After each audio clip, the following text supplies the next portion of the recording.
I want to show you something. Stand by. On the morning shift.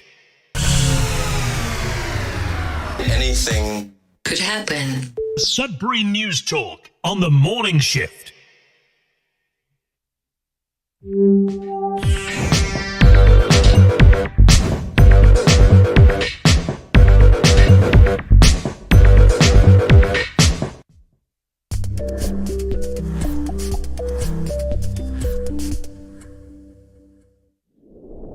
All right, and good morning to Sudbury News Talk on the morning shift. I am AJ Walsh. I am glad to be here with you today and glad that you are here with us on 96.7 FM CKLU here in Greater Sudbury, Ontario, Canada, North America, in the world. It's a beautiful day here, and we'll talk about the weather coming up very shortly. We are also streaming at cklu.ca.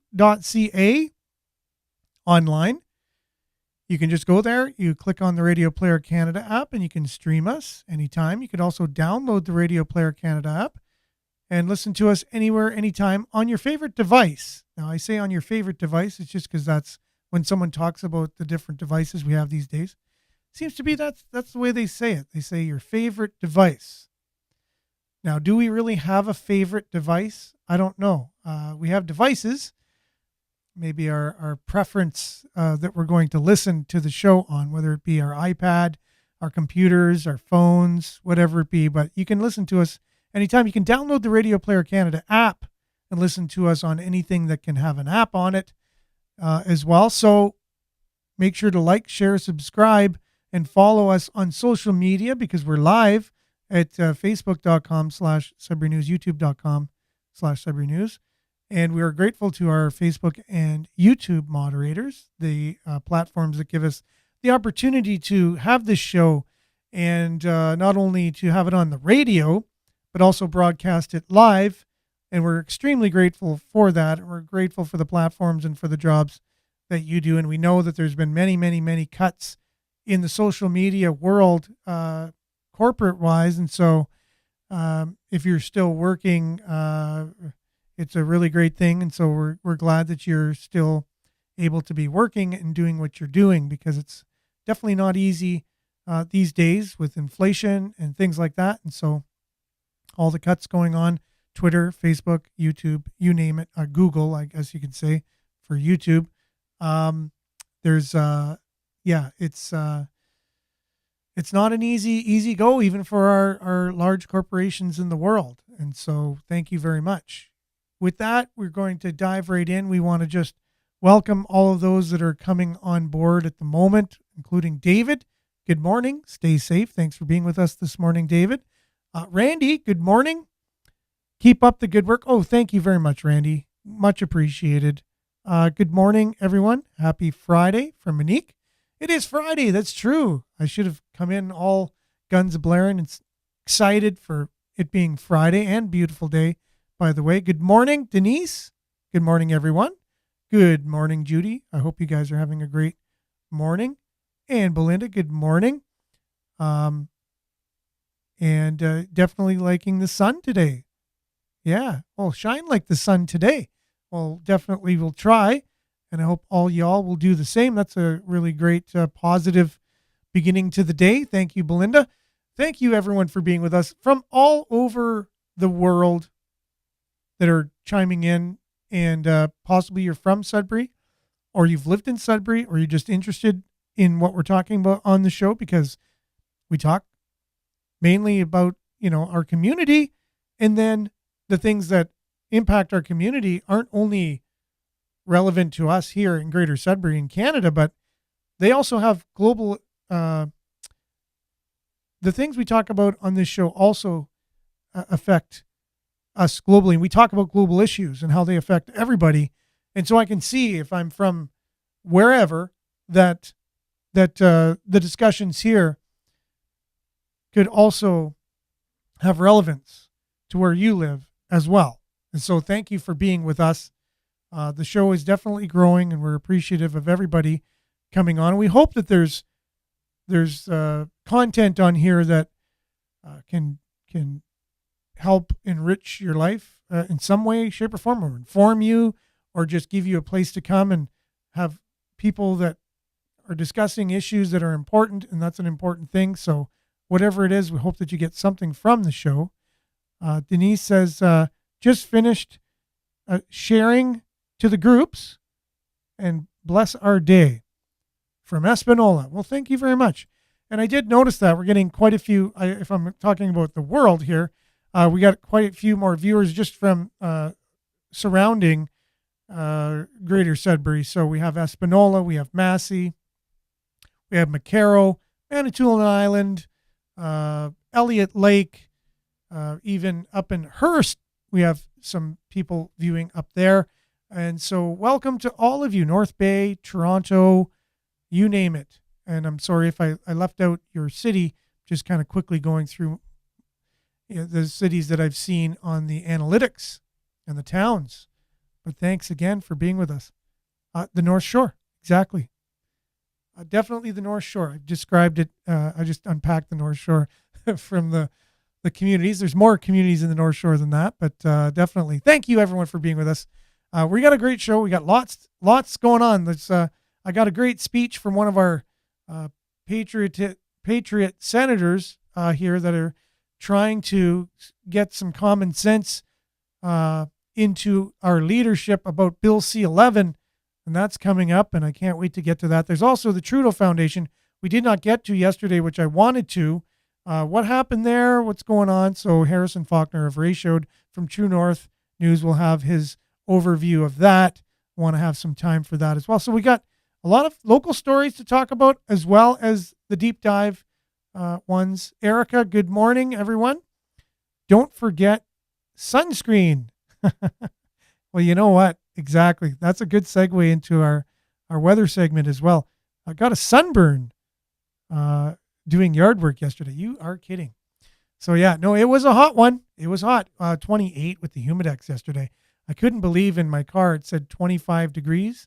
We went right from winter to summer here in Greater Sudbury and area, Northern Ontario. Good morning, all. Julia, thanks for being with us. We're going to dive right in. Hope you're having a great day, Julia. We're going to dive right into the weather right now. We'll be back right after this.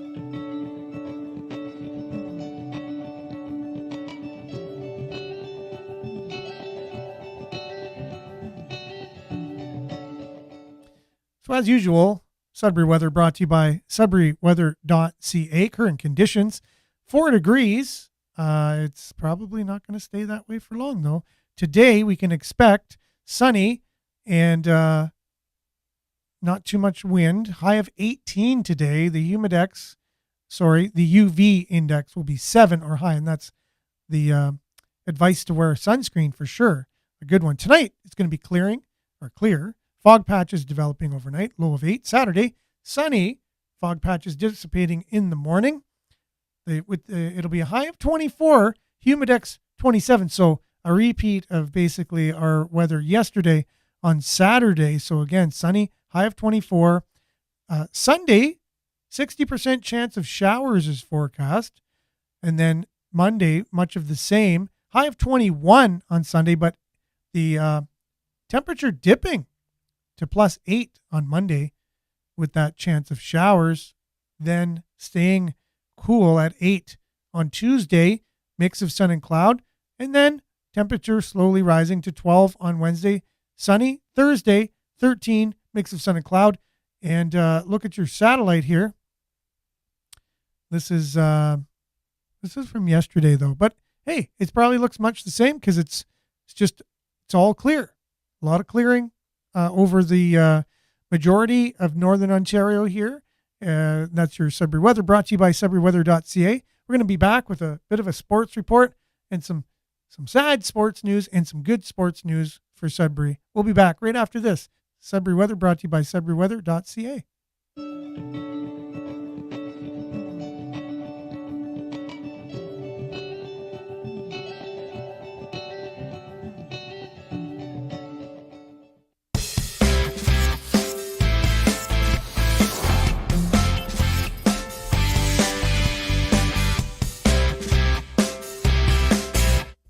And Sudbury Sports, brought to you by that Sudbury sports guy, Randy Pascal, and his website, which is sudburysports.com. For all things Sudbury Sports, visit sudburysports.com. Everything's on there that you need.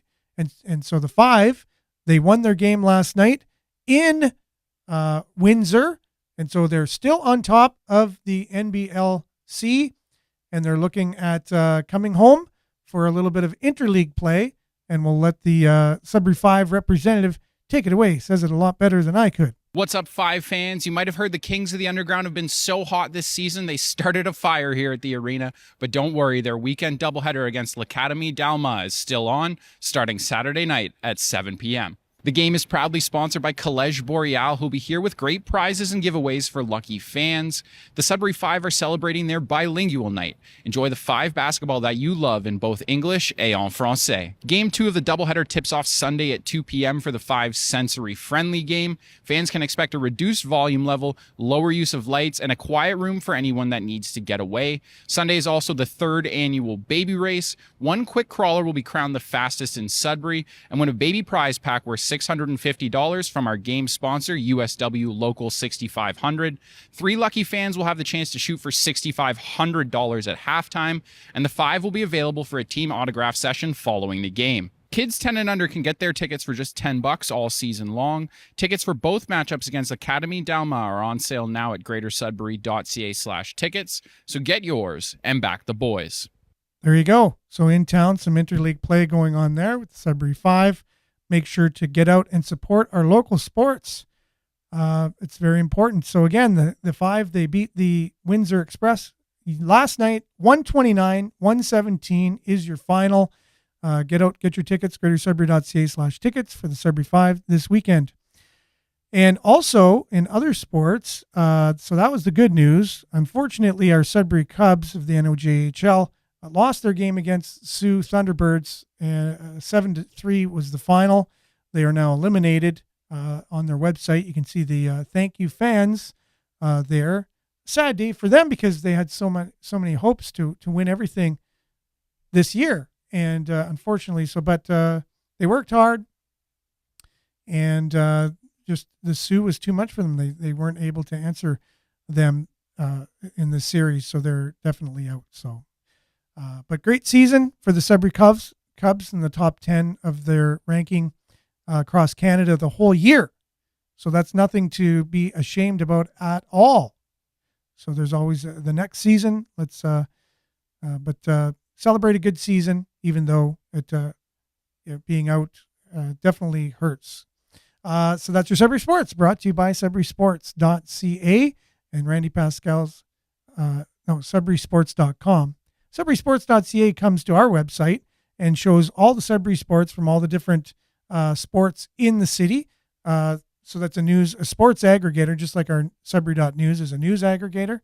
But sudburysports.com is Randy Pascal's website, which he is a stellar sports reporter and has all the different sports from schools and, all the different levels of sports in Sudbury at all different ages. So make sure to check that out. sudburysports.com. We'll be back with headlines and a bunch of deep diving today like you wouldn't believe. We'll be right back. Stay tuned.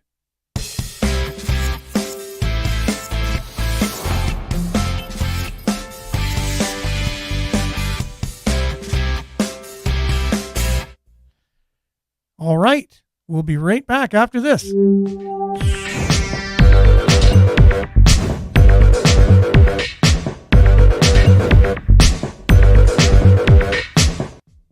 Okay, so much going on.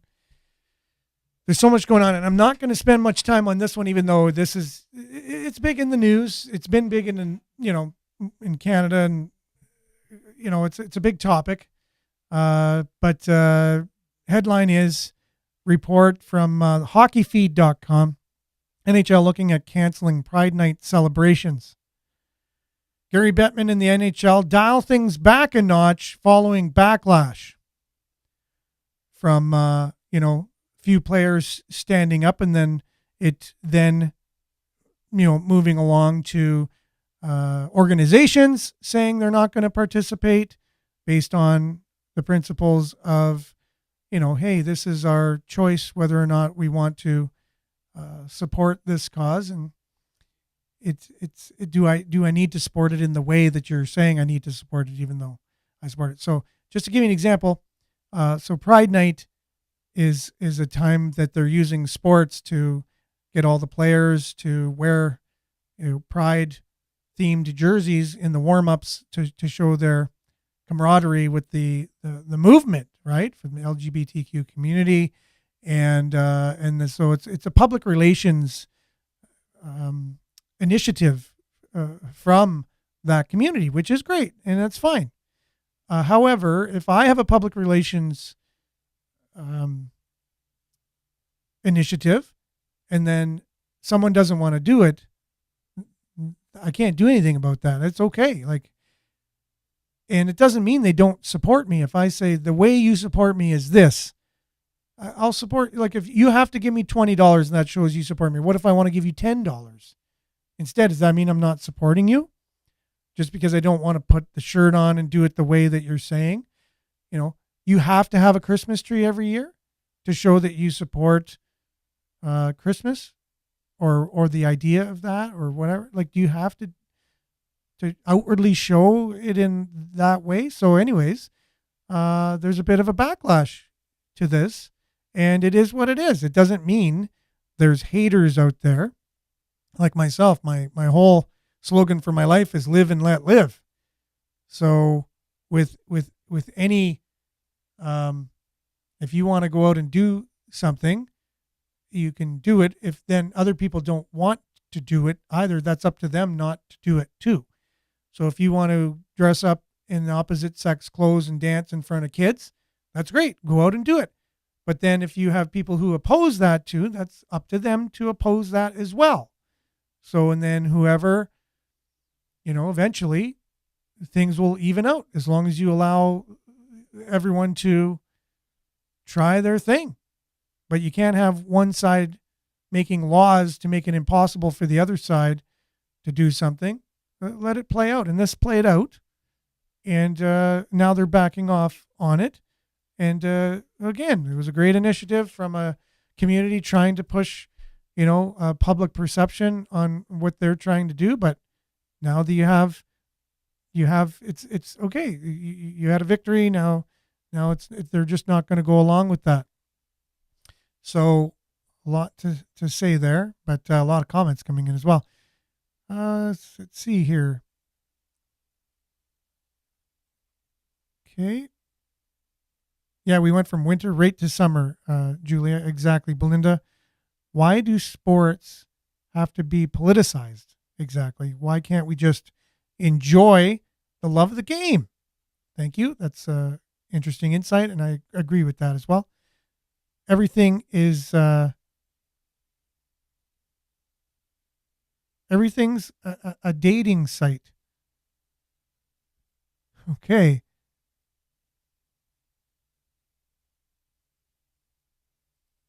Not sure. I understand that comment, but it's okay. My eyesight's bad to begin with, but we're good. Okay, so Monique agrees with that. Sorry, Denise. I wasn't able to get your comment. That's okay, though. It's fine. So simple. The halls are empty. Yes, I hear that theme quite a bit. This ideology is hurting children. They are not LGBTQ.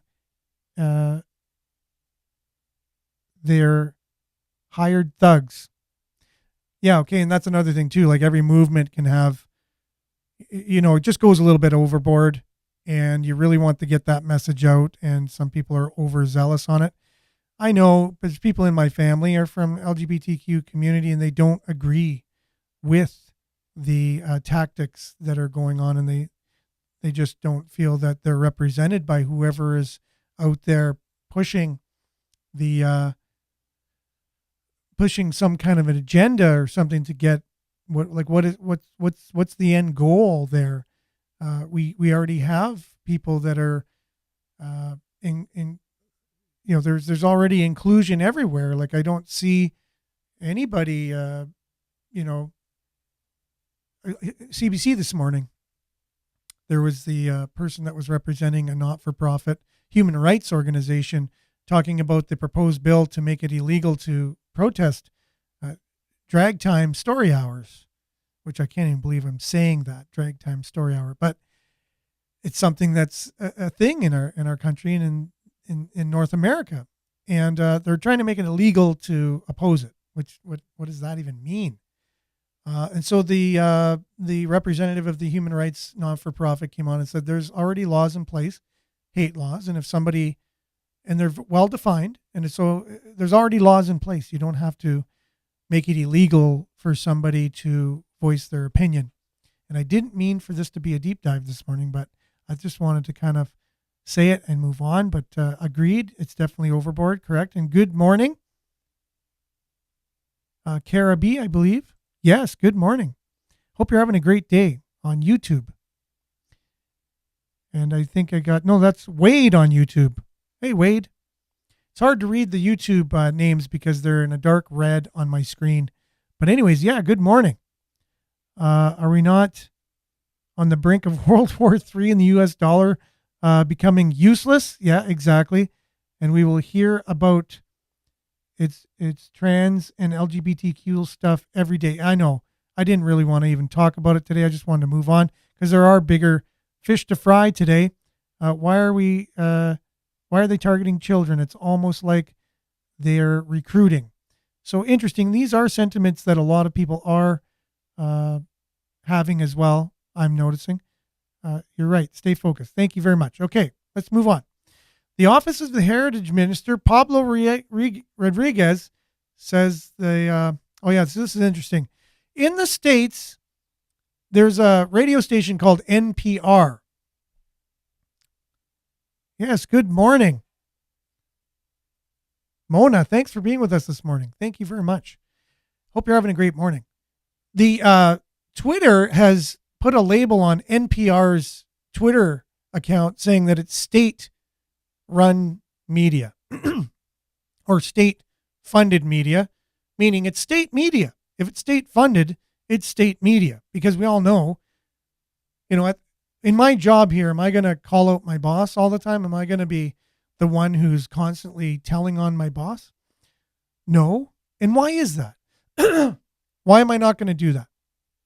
Because I want to keep my job. And it's a very simple principle. It doesn't need much explaining.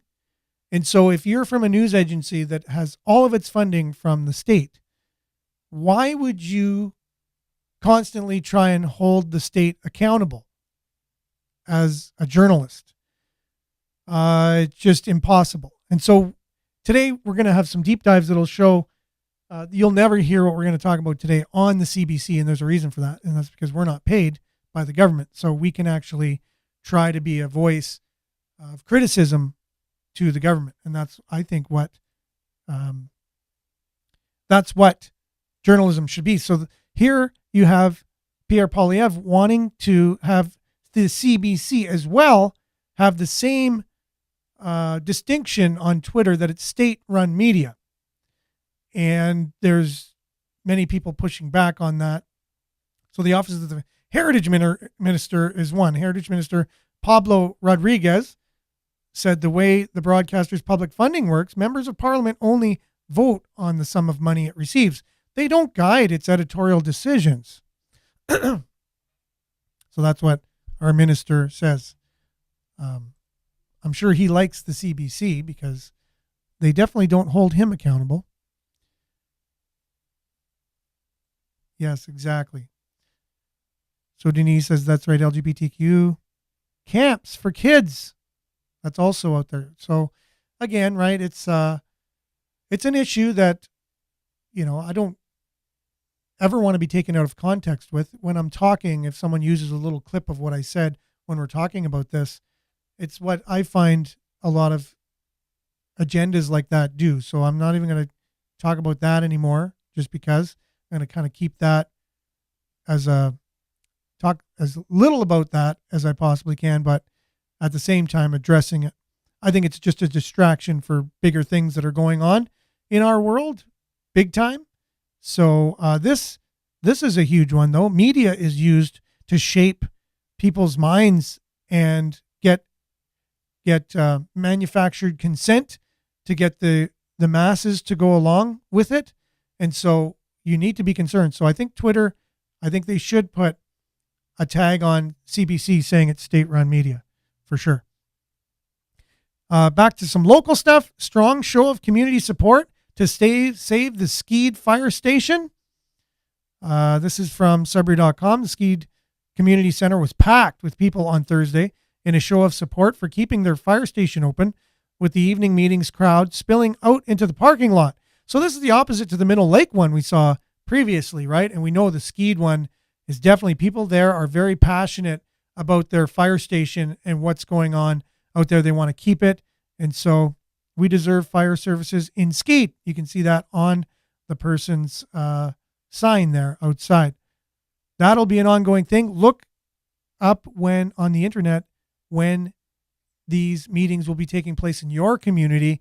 Get out, get your voice heard, and get informed to what's going into these decisions to amalgamate our fire and emergency services in our community. There's a lot of details in there, and you might even, after being informed, might know at least why they're making certain decisions, right? So get out there. The Liberals' controversial online streaming bill could soon be law. Here's what to expect. That's going to be one of our deep dives today. The Trudeau Foundation pledges independent investigation, controversial Chinese donation. So these are the kind of different layers. They're not really distractions, these ones. These ones kind of tell a little more of the story, what's going on at a deeper level with our country and with our world on what's happening. And so Ivan says, how many investigations are we going to have on this crime minister before we throw him out of office? This is just getting ridiculous. And I've never heard the term crime minister before, but I thought it's kind of creative there. Crime minister.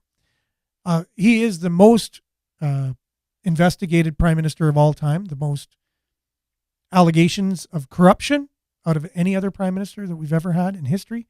And so never been held accountable for any of them. We'll see if something will change in the future. Canada is seeing violent crime like never before. What's behind the wave of killing and attacks? So back to Justin Trudeau urges a young PPC supporter to do more praying over abortion stance. If you get a chance now, might not on this show because you can't really hear the audio very loud, and I don't want to put our radio listeners through it. It's kind of a lot of background noise, but it's an interesting exchange if you want to kind of have a little peek into our prime minister and his debating skills. I'd love to debate our prime minister at some point on air because he uses certain points that are, totally, he goes to the extreme and then doesn't allow the other person to talk.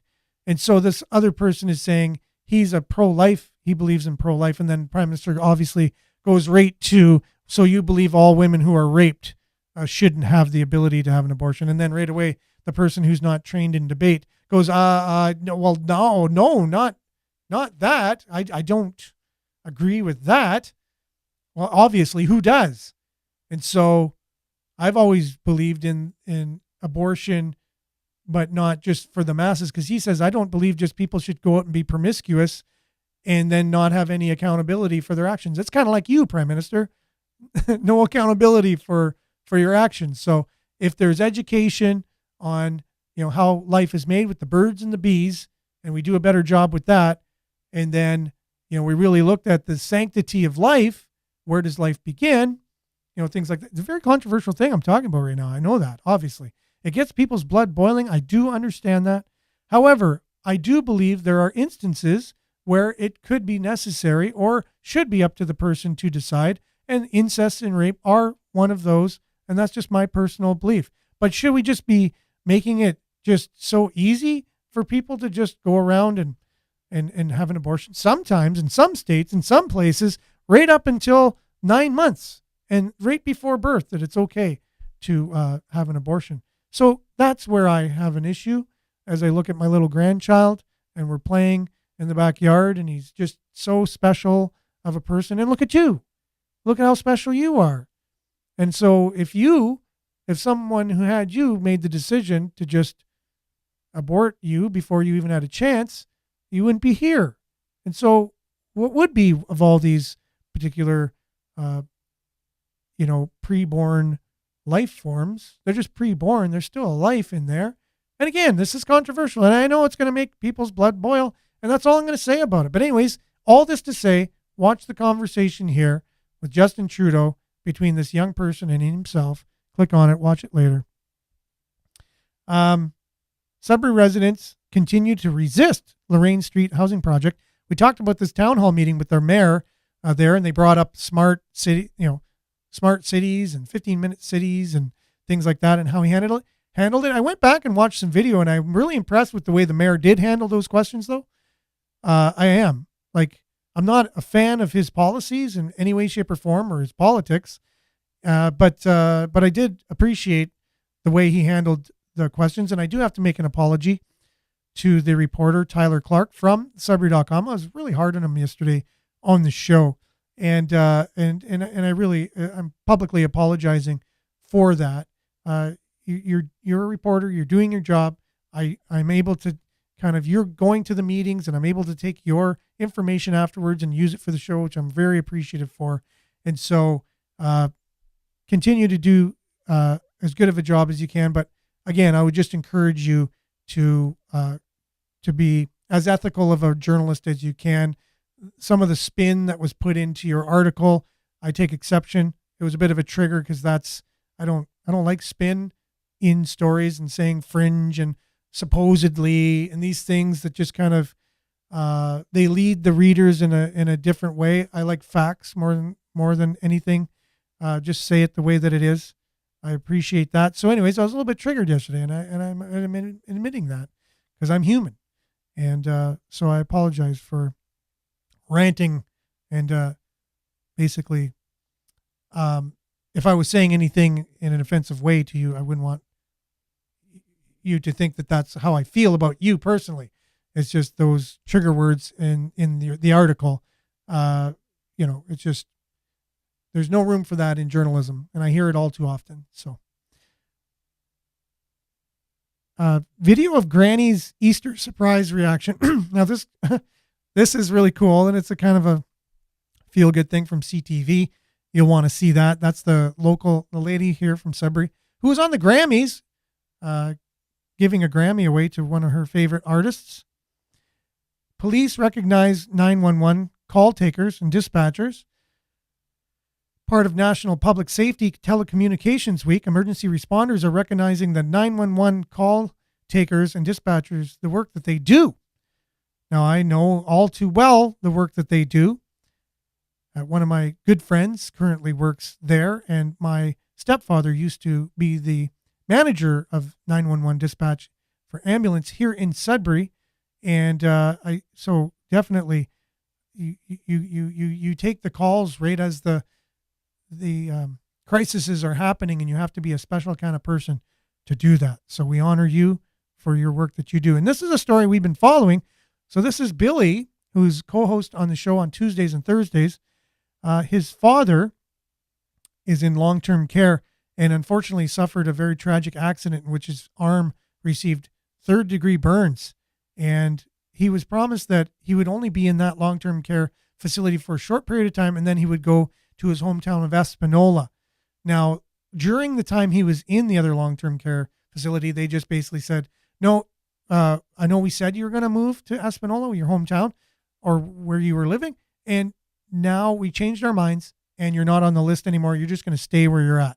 Well, then this accident happened, and we were able to get out into the media what's going on.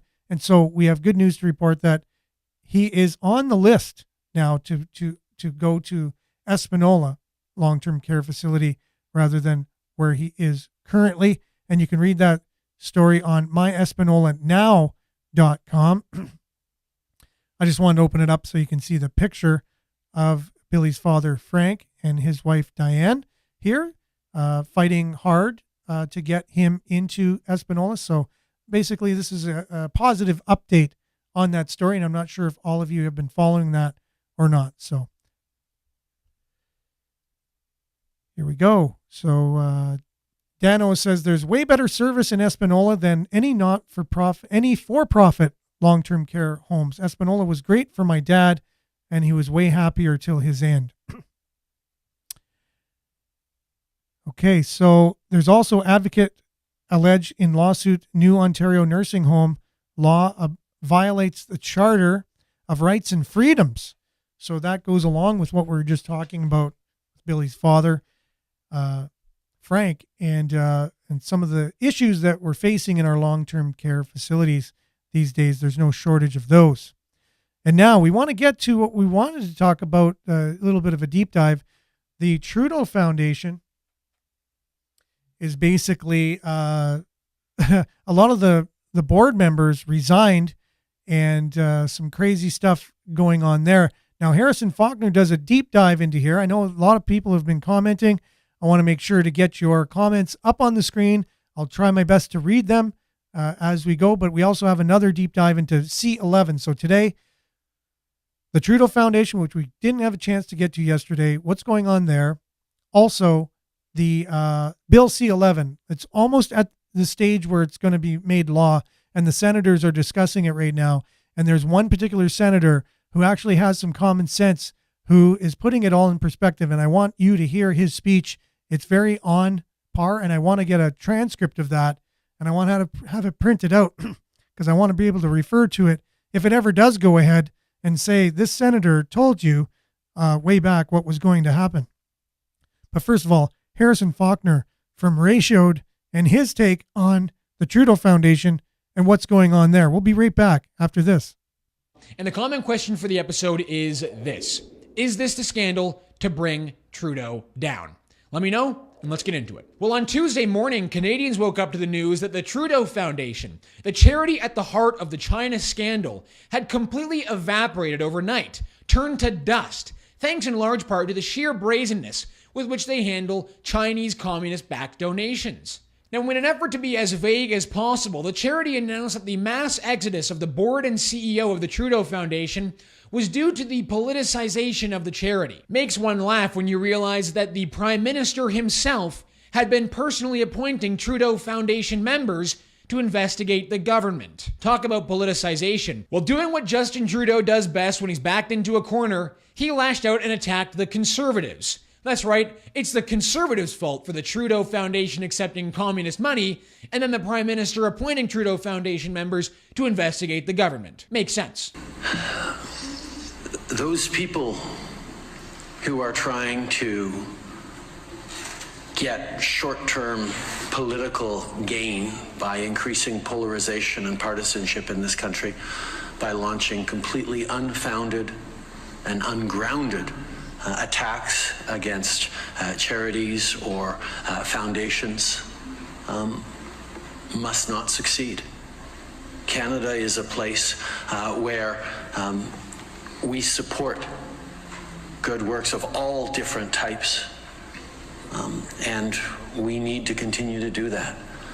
I have no doubt that the Trudeau Foundation, like foundations and charities that conservative politicians have attacked in the past, will continue to do the excellent work that it will do. But as I've said many times, it's a foundation in my father's name that I have no direct or indirect connection with. It's tough to imagine that someone could be that arrogant and that smug when answering a good faith question about Justin Trudeau's continued appointments of Trudeau Foundation members to investigate Chinese interference in the government. Also, what does he mean when he says that those people launching unfounded and ungrounded attacks against charities must not succeed? He does know that this journalism is coming from Global News and the Globe and Mail, right? But speaking of the Globe and Mail, take a look at the details now being released about that famous $200,000 donation, allegedly from Chinese billionaire Jiang Bin to the Trudeau Foundation. Who could have guessed that money came directly from the coffers of the Chinese Communist Party? One source familiar with the matter said the China Cultural Industry Association, a state-backed group in Beijing that aims to build the soft power of Chinese culture globally, contacted the Trudeau Foundation at the outset to dictate what name and address should be put on the tax receipt for the gift. Officials with the association asked the Trudeau Foundation to refrain from using the name of Mr. Zhang and fellow billionaire Niu Gensheng, the men whom the foundation publicly identified as the donors. Instead, the officials asked the foundation to attribute the donation to Millennium Golden Eagle International's Canadian subsidiary, and they asked that the tax receipt be linked to an address in Hong Kong rather than the company's Canadian address, which is a large house with a pool and basketball court in the Montreal suburb of Dorval. The agreement with the two Chinese businessmen who initially took credit for the donation was signed by Alexandre Trudeau, brother of Prime Minister Justin Trudeau. So take that in. The agreement to hide the true source of the donation to the Trudeau Foundation was signed by the Prime Minister's brother. For whatever reason, these two Chinese billionaires who have clear links to the Communist Party just didn't want their names to be on the donation. They wanted it to be under Millennium Golden Eagle. But take it from the Prime Minister's own mouth, ladies and gentlemen, as he says he has no indirect influence over the charity, despite the fact that his own brother co-signed a plan to hide the source of communist-backed donations to the Trudeau Foundation. By the way, remember when the foundation said they would be reimbursing the Chinese billionaires for their donations to the Trudeau Foundation? Hasn't happened yet. Not for a lack of trying. It's because they can't find the true source of the donation. Go figure. Hilariously, there's even footage of Justin Trudeau meeting one of those Chinese billionaires who helped hatch the plot to hide the true source of the donation to the Trudeau Foundation. Look at how happy they are to see each other. Now, in response to all of this, Pierre Poilievre wrote a letter to David Johnston, the special rapporteur and sitting member, still, of the Trudeau Foundation, whose job it is to investigate Chinese election interference. One simple question. Dear rapporteur, he writes, explain this. How will you investigate Beijing's donations to the Trudeau Foundation when you were part of the Trudeau Foundation? Awaiting your answer. Trudeau's lashing out, Trudeau's attacks against the Conservatives, they didn't stop after that first video clip. He was then forced the next day to defend David Johnston's appointment as special rapporteur. David Johnston is one of the most appropriate, and he's a man of incredible integrity.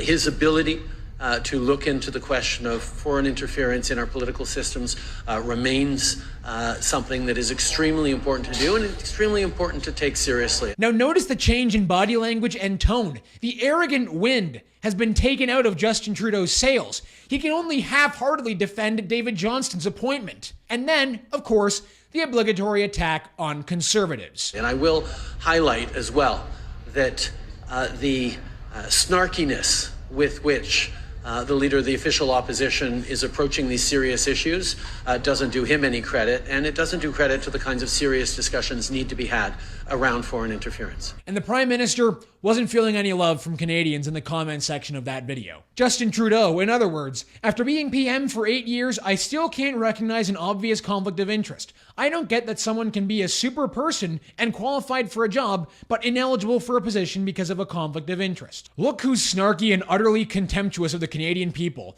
Just imagine defending this corruption. Johnson himself should distance himself as far as possible over this.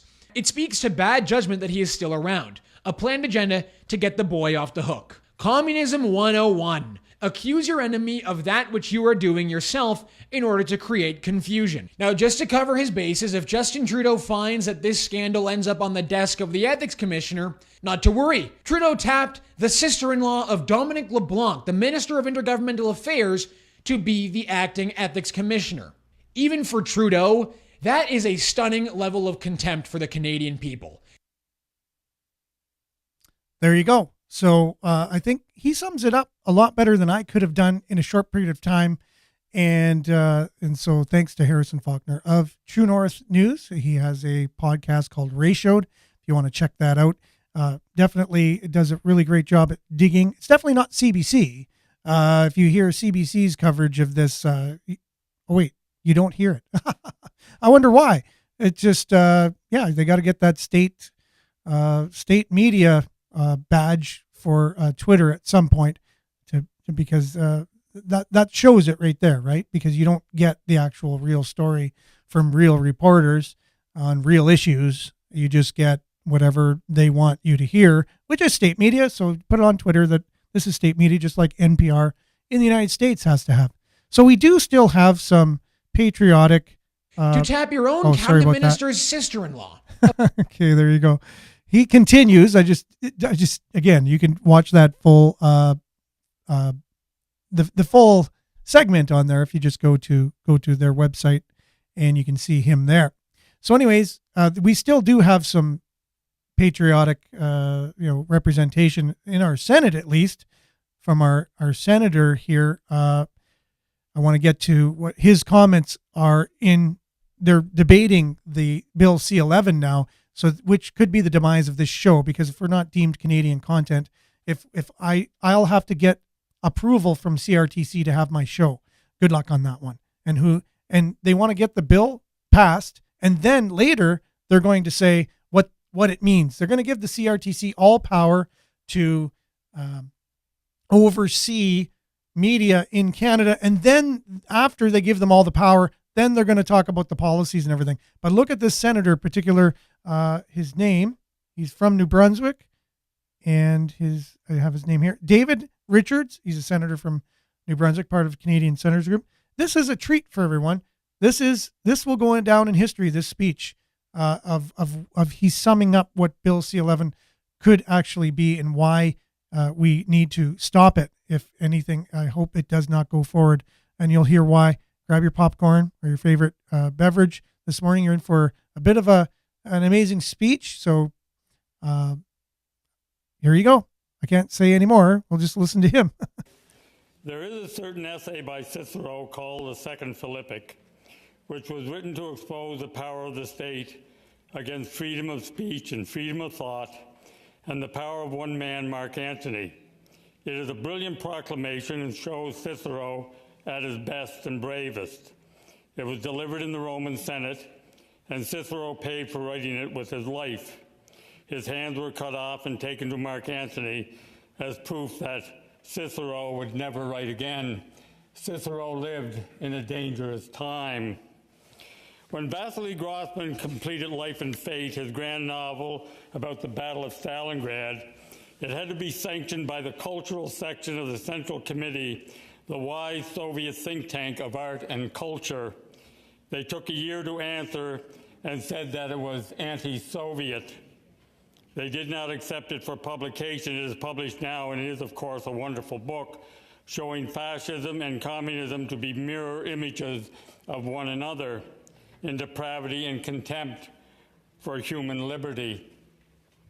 There's a great scene in that book where an elderly babushka seeing a German youth coming out of the last pocket of German defense in January of 1943, ready to yell and spit and curse him for what he has done to her people, and seeing a 19-year-old boy, a soldier of destiny, terrified, starving, and alone, she stops and says, "Okay, here then," and hands him a piece of bread. Nothing in the book is more significant than that moment, for that moment shows it to be absolutely Russian and for all mankind absolutely universal, that the way to fight such mechanized violence and hate is with simple compassion and forgiveness, something that is all too rare today in Canada and everywhere else. I think overall we have become lately a land of scapegoaters and finger pointers, offering accusation and shame and believing we are a woke society. Cultural committees are based as much in bias and fears than anything else. I've seen enough artistic committees to know that what George Orwell says we must resist is the prison of self-censorship. This bill goes a long way to construct such a prison. Solzhenitsyn, the first circle, was smuggled away from the Soviet bloc as well. One of the grand scenes in it is of a novelist, a favorite of Stalin, sitting down to write a novel and saying to himself, "I will now write the truth," but feeling in his mind Stalin's eyes upon him, decides that he cannot and says, "My next novel will be the real one." The idea of any hierarchical political deciding what a man or woman are allowed to write to fit a prescribed national agenda is a horrid thing. I'm wondering if anyone on the staff of our Minister of Heritage understands this. In Germany, it was called the Ministry of National Enlightenment, and every radio was run by Joseph Goebbels. Complete ideological manipulation in the name of national purity. No decree by the CRTC could in any way tell us what Canadian content should or should not be, or who should be allowed to bob their heads up out of the new murkiness we have created. Like Orwell's proclamation, the very bill suggests a platform that decrees all animals are equal, but some animals are more equal than others. And Bill C-11 certainly spells out who they might be. I'm not speaking solely of the internet because I'm too old to know it. However, this will bleed over into any performance we tend to create, and we will have government officials holding a book of rules telling us if we are Canadian enough, or worse, who can write about whom, and I faced that before. You see, I'm not Canadian enough. I never have been. I grew up in a place east of Canada called the Maritimes, and I fought for every inch of soil in my fictional world, and for years that dismissed who I was and especially who I wrote about. But I did so without complaint, but I know who the gatekeepers are. They are still here, telling us in C-11 that we have progressed, are more understanding, and our value system has evolved to be inclusive. This statement is a transparent endowment to those whose support they need and whom they desire to influence, but it is a terrible insult to the great writers in my country that I know. This is not opening the gate to greatness, but only to compliance. The writers I know don't need to advance to fit an agenda, and neither do the songwriters or bloggers. When this bill mentions how we have evolved, it is simply a suggestion to comply. Some of those who have so evolved into the new Canada have torn books away and slashed many writers I admire. An evolution of sanctimony and an advancement in quelling the voices we might disagree with. By this bill, we have ensured the very realms we have fought to dispose of for the last 70 years. C-11 might be more subtle than the German Stasi or the Cultural Committee of the former Soviet Union, but never think it is not intertwined. The very bill suggests a favoritism brought forward by a notional knowledge of what Canada should be and what groups we are now allowed to blame.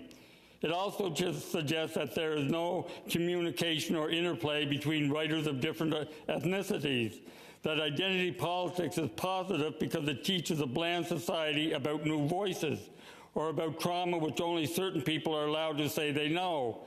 It is a balkanization of freedom of expression. It is so narrow-minded that it defeats the very thing it proposes and destroys the principles set forth by Terence over 2,000 years ago. I am human, so nothing human is alien to me. That is, we understand because we identify, not because we are being taught a lesson. One night after my reading at Harbourfront in Toronto, two people approached me. One was the great Irish writer Roddy Doyle, telling me he had long admired my work. The other was the First Nation writer Richard Wagmus, telling me he started writing because he was influenced by my work. Both were very kind, lived thousands of miles apart, one Irish and one First Nation, and the writing had little to do with identity politics, but it did have much to do with identifying. I do not know who would be able to tell me what Canadian content is and what it is not, but I know it won't be in the Ministers of Heritage's power to ever tell me. We have yet to make a great movie about hockey, for God's sakes, a great movie about Juno Beach, a great movie about Dieppe, or a movie about the young Canadians fighting to death in Hong Kong. Our ancestors and singers and writers, too, have gone away because they had to, for too many in power have no knowledge about these things. We have filled the world with our talent, but not because of the Minister of Heritage. We have spread our books and movies across the world, but it is not because of some formula. We have insulted so many of our authors and singers, our actors and painters, by not paying attention to them and then claiming them when they go somewhere else. They come back to get the Order of Canada and to be feted at Rideau Hall. Drake is known worldwide, but not because of the CRTC. Thank God Drake was not up to them, or Leonard Cohen, or Gordon Lightfoot either. You see, we have gone back to the age of Cicero without even knowing. In that age, scapegoating was considered a blessing, and mob action against one person was considered justice. It was Christ, actually, who taught us that scapegoating was a great lie and pleaded with us by his death never to return to that state. This law will be one of scapegoating all those who do not fit into what our bureaucrats think Canada should be. Stalin again will be looking over our shoulder when we write, "We have come a long way from Cicero." Thank you very much.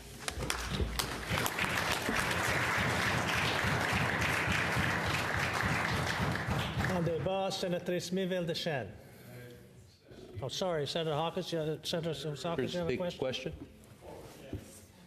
Senator Richards, we've heard time and time again, and we heard it again from the sponsor of the bill today, how Canada needs to protect Canadian culture.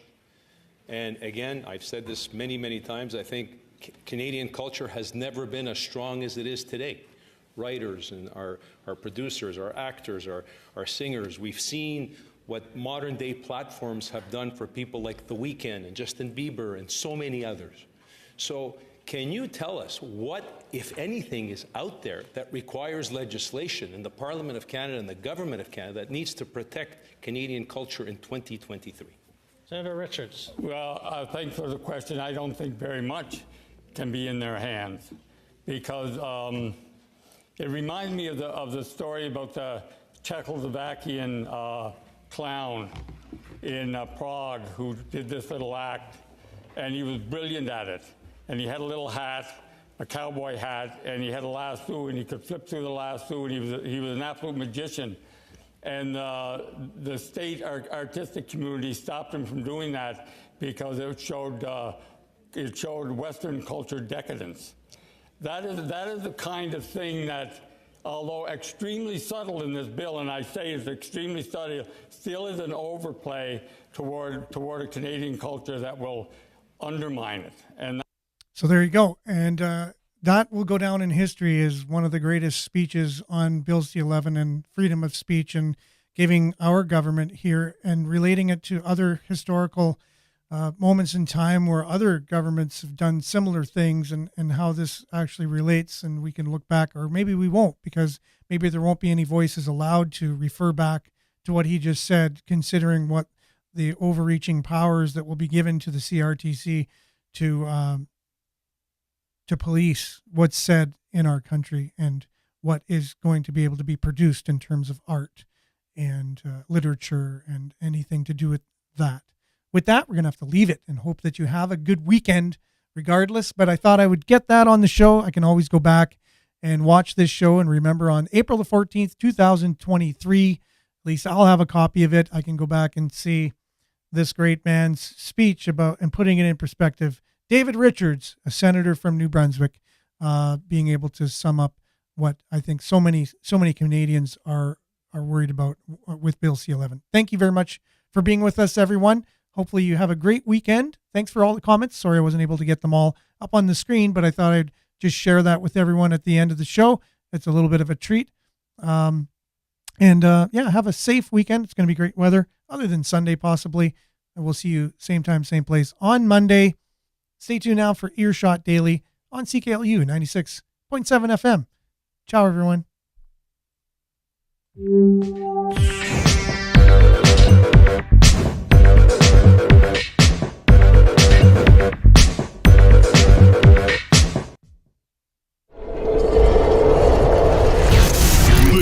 This is Sudbury News Talk on the morning shift.